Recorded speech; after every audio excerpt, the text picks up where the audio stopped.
কোনো সরকারি বরাদ্দ বা ত্রাণের আশায় নয়, বিশুদ্ধ পানির জন্য ট্যাঙ্কিগুলোর সামনে ভিড় জমাচ্ছেন দিল্লির বাসিন্দারা। পানি সরবরাহকারী ট্রাক দেখলেই ছুটে যাচ্ছে সেগুলোর দিকে।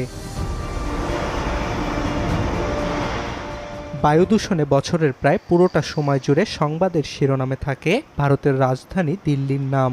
পাশাপাশি 2 কোটি জনসংখ্যার শহরটিতে সুপেয় পানির সংকট একেবারে নতুন বিষয় নয়। তবে সম্প্রতি যমুনা নদীতে অ্যামোনিয়ার মাত্রা বেড়ে যাওয়ায় দিল্লির 6টি জলকেন্দ্রের সরবরাহ কার্যক্রম বন্ধ হয়েছে।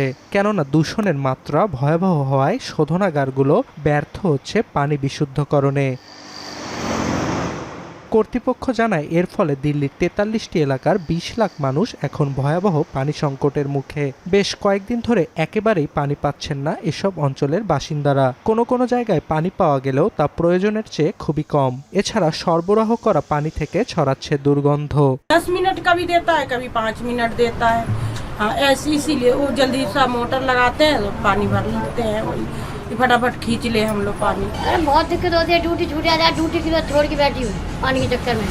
অনেক জায়গায় বিশুদ্ধ পানির জন্য বেসরকারি পানি সরবরাহকারী ট্যাঙ্কারগুলোতে ভিড় জমাচ্ছেন গ্রাহকরা, কিন্তু এজন্য গুনতে হচ্ছে বাড়তি অর্থ। দিল্লির মোট পানির প্রায় 40% আসে যমুনা নদী থেকে। তবে কয়েক দশক ধরে বিষাক্ত রাসায়নিক এবং অপরিশোধিত পয় নিষ্কাশনের কারণে জৌলুস হারাচ্ছে নদীটি।